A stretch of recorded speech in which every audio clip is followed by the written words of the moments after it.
we're gonna try to move it along really, really quickly this last session, and there's a lot of ways we're going to do that. The main one being, you're going to help me do it. It's not going to be just me doing the talking. Because as I understand it, Sarah, now the timing and the positioning here is when I finish, there's a party, right? Yeah, okay, I'm going to keep that in mind. Whenever you're the last speaker at the end of something, or almost the last speaker, I always try to remember Lord Burkitt, who was a member of Parliament, and he gave a lot of speeches. And he said once, if I'm giving a speech and the people in the audience start looking at their watch, he says, that doesn't bother me. He said, if, however, they actually start to take them off and tap them, he said, so this is going to move quick because we're going to talk about ideas, a lot of ideas, particularly ideas that you can take home.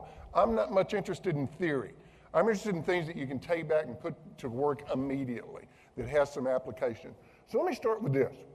If you look at the competitive reality out there, not just for credit unions, but for any business, and I work with all kinds of businesses, although my single biggest client segment category is financial services, and I work with a lot of credit unions. But if you were to sum up today's competitive reality and do it from the customer or member's point of view, I think a good way to do it would be this. I live in Nashville. If I drive from Nashville to Louisville, Kentucky, I go north on Interstate 65. Now, about 10 miles south of Louisville, on the left, the west side of the interstate, is the greatest billboard I've ever seen in my life. It's been up for years. I hope they leave it up forever. Here's what it says. I think a couple of you just guessed what I'm going to say. I saw somebody turn to somebody. But here's what I need you to do. Picture this. Now, there are no photographs or pictures on the billboard. It's all words. Great big colorful letters, and here's what it says, okay? It says, Tattoo Charlie's. It's for a tattoo place. Tattoo Charlie's. Done while you wait.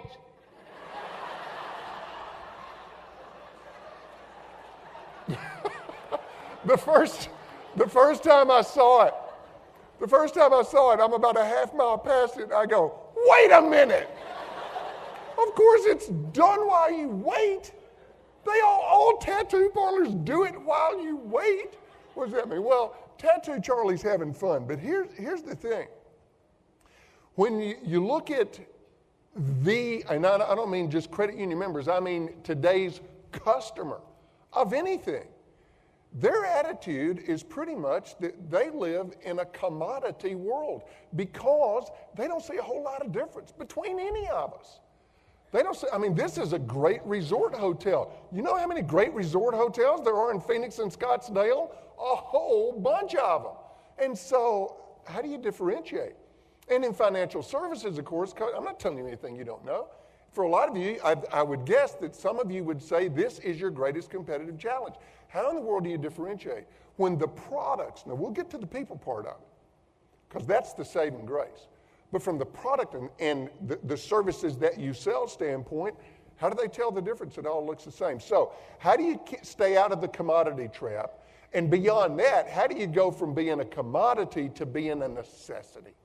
Where they say, look, I see a clear difference. I could do business with this bank, this credit union, this bank, but to tell you the truth, they all kind of look the same. But these guys, there's a whole different deal going on over here. How do you get to that?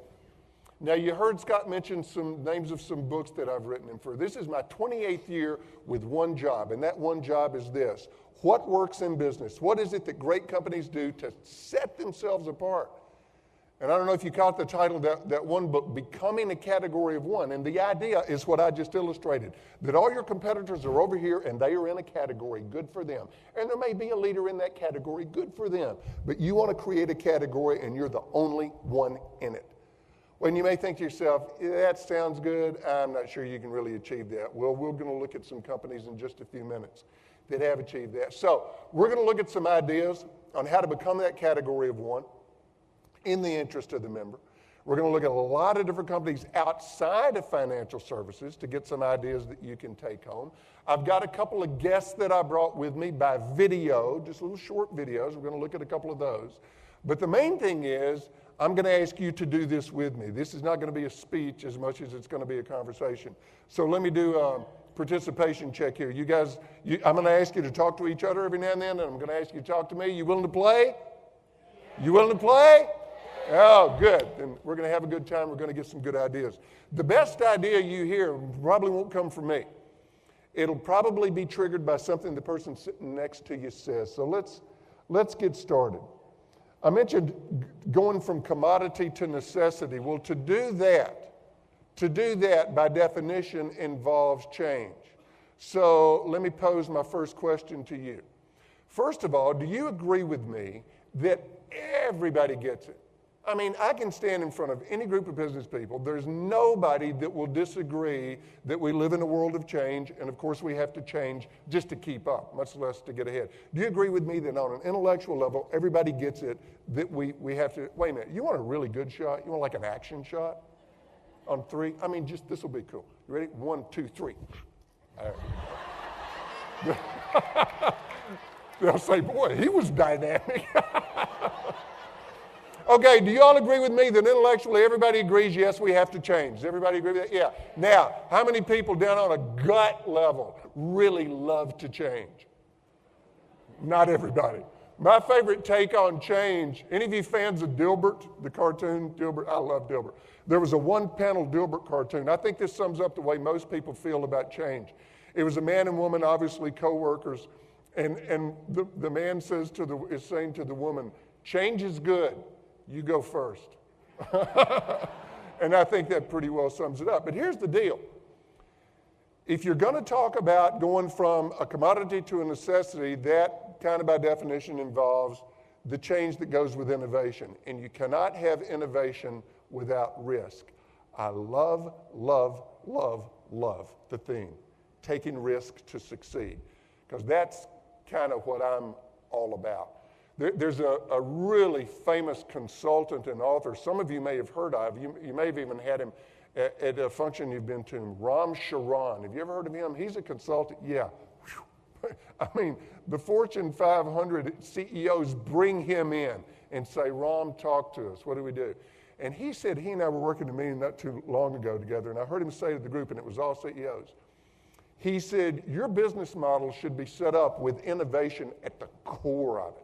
He says that is the only way you're going to survive, is to innovate, regardless of the business that you're in.